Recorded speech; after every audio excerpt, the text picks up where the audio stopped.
Okay, so this video is for your blocks for your first stripe for white belt. The way that we're going to go over your blocks, so you only have 2 blocks, and we're actually going to go over it in a horse stance. So Rylan, if you could go ahead and go into Kiwadach. Okay. Make sure you're in a good horse stance, knees over the toes, elbows pulled back. We're going to come over here more in the middle, bud. All right. Now, the first block is called Agi-uke, or up block, okay? So what's going to happen is Rylan is going to take his arm. Now, I always tell the students to keep your elbows close to your body as possible. And he's going to raise his arm up. He's going to continue to keep the elbow inside. Notice that the elbow isn't sticking out where the armpit's open, but it's close. And he raises it up, and at the last second, he's going to twist his wrist and block just like this.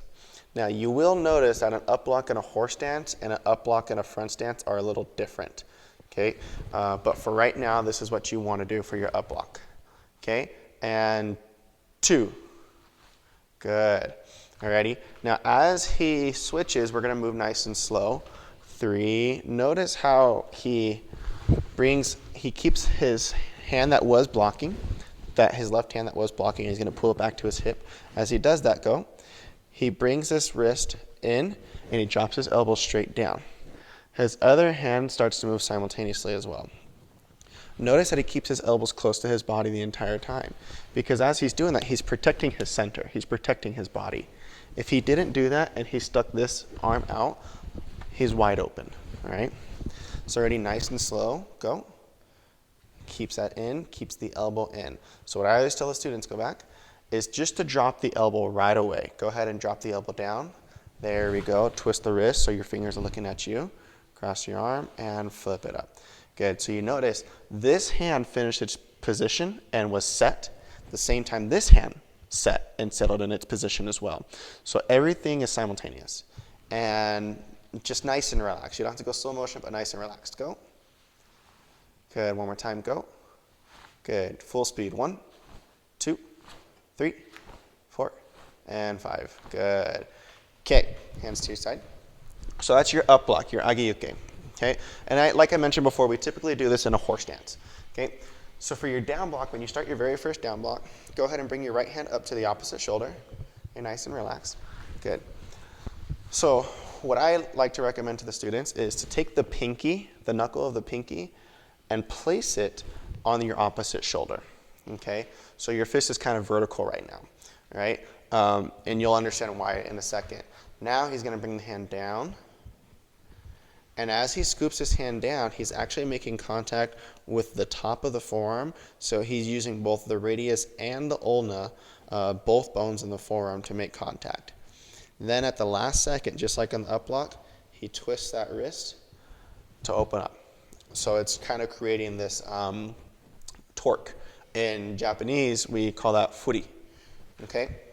And then when he goes to his second one, he's going to bring this hand up to the opposite shoulder, pinky's touching the knuckle, and then he brings his elbows close together, again, blocking his body, right?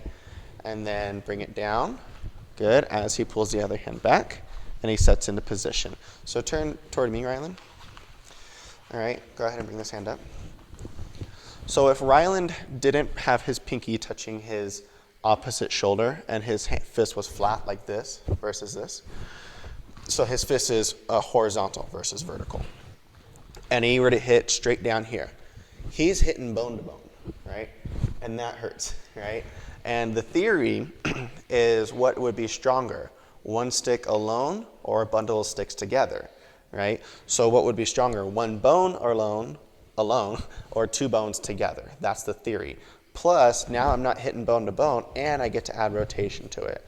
So it's safer for me, and I'm kind of chopping into their arm. So as he goes to block my hand, he makes contact with the top of the wrist, with the top of his forearm, and then at the very last second, twists. So he's chopping into my arm. So it's a lot better than just smashing bone to bone. Okay, so we're going to go ahead and face the camera again, nice and relaxed. And gedanbarai. Gedanbarai literally translates to lower sweep. So it's a sweeping motion. That's what you kind of want to remember. 1, up and down. Good. And 2, notice he brings his arms together and down. 3, arms together and down.